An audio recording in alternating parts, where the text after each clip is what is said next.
He doesn't scream, he doesn't swing a lightsaber, he doesn't even run, because Thrawn doesn't need to do any of that. He just watches, calculates, and lets you lose the game before you even realize you're playing it. While other villains are throwing tantrums and blowing up planets like it's a personality trait, Thrawn is quietly moving pieces on a board you can't see.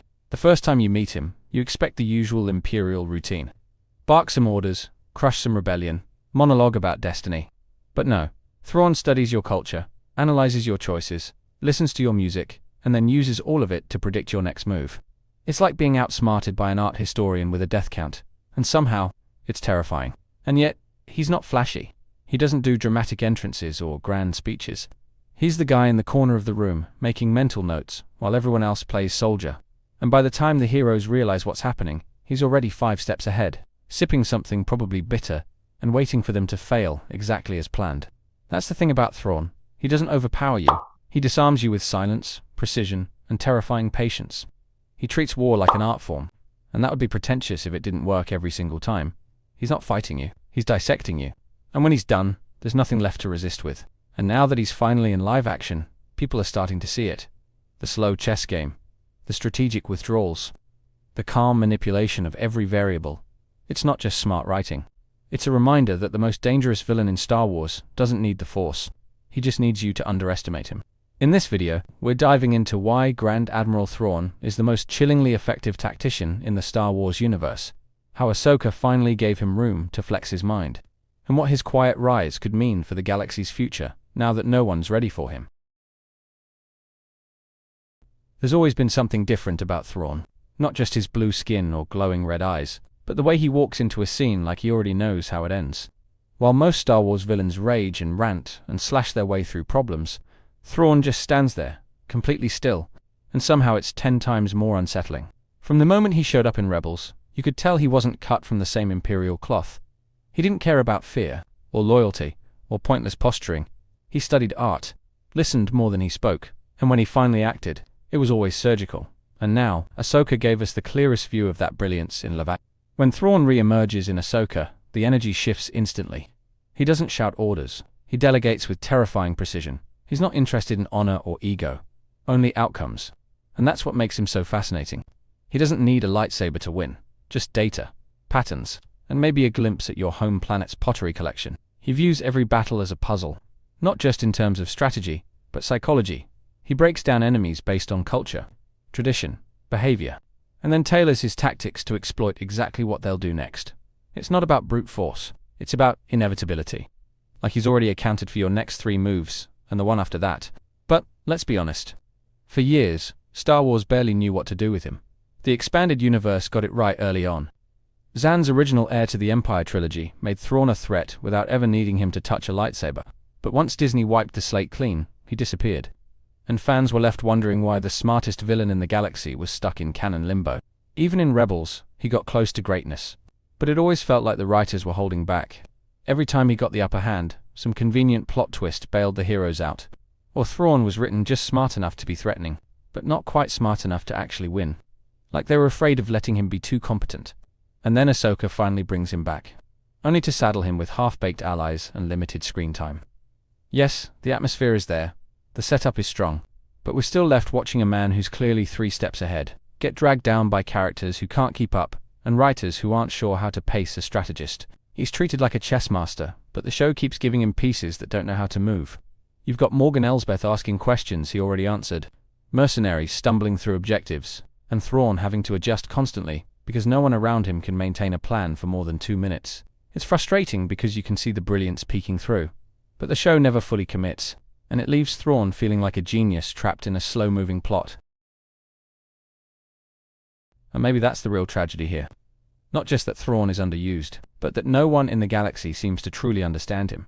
Not his enemies, not his allies, not even the viewers who keep expecting him to fight like everyone else. And that's never been what made him dangerous. There's this quiet loneliness to Thrawn that rarely gets acknowledged. He's not evil in the cartoonish sense, he's clinical, logical. He fights for order, not power. And that detachment isolates him. He doesn't form bonds, he doesn't manipulate emotions, he calculates. And when he's surrounded by people who can't see past emotion, it just deepens that gap. Even in Ahsoka you feel it. He's a man brought back into a galaxy that's changed without him. And while he adapts instantly, There's a sadness to it, like he knows he'll never be trusted, never be admired, only feared. Because no one wants to admit that the smartest man in the room might be the villain. And yet, he doesn't rage, doesn't lash out. He just keeps moving the pieces, even if the board's falling apart. There's something tragic about watching a man that brilliant being constantly underestimated by people who think strength only comes in the form of the Force or a fleet. He's not Vader, he's not Palpatine, he's something far more haunting.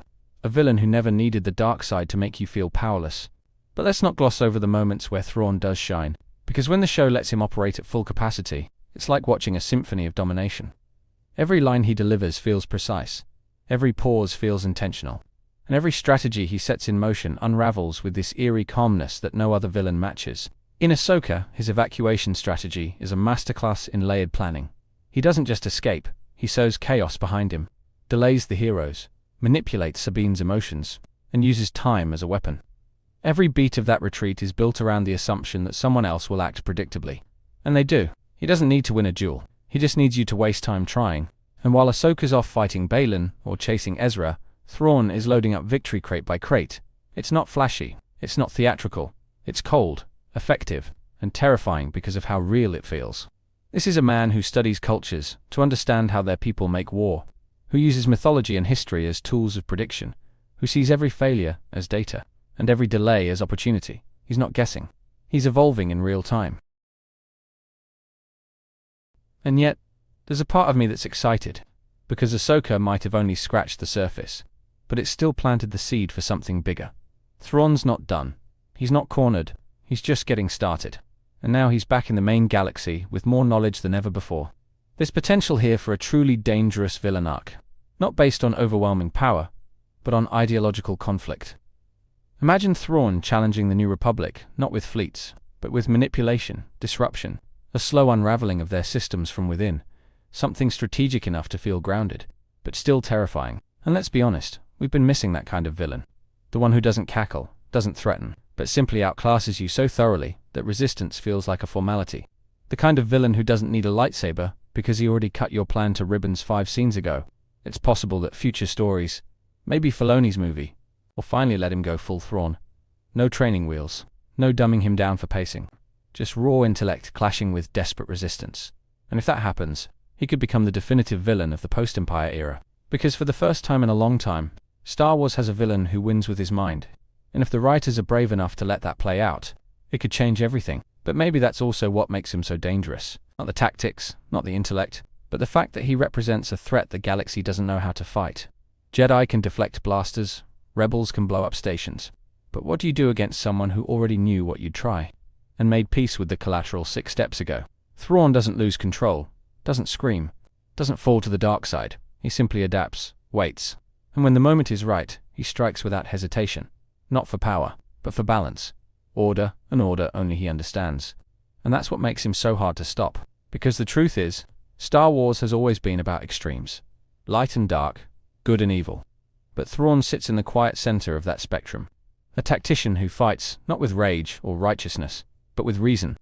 And that kind of threat doesn't just go away. He's not interested in ruling the galaxy from a throne, he wants to stabilize it. And in his mind, that means removing chaos by any means necessary, which might sound noble, until you realize he defines chaos as anyone who doesn't agree with him. And that's the danger of Grand Admiral Thrawn. He's not the loudest, or the strongest, but he's the one you never see coming, until it's far too late. Thank you for watching the whole video. I make videos because of my love for Star Wars and Marvel. I've been asked countless times how I get my subtitles, and I generate them automatically with a tool I built. That same tool can be used here on my website. It's completely free and doesn't require signing up. My website contains the subtitle generator that is perfect for any video. Blogging post, where you can sign up with your email and receive notifications for when I post, and also my 3 channels. Critical Analysis Hub focuses on Star Wars and Marvel movies. Critical Analysis Hub Plus looks at Star Wars and Marvel shows. And Critical Analysis Hub XP centers on video games, like The Last of Us series, Jedi Survivor, and GTA 5. Thank you for being a fan.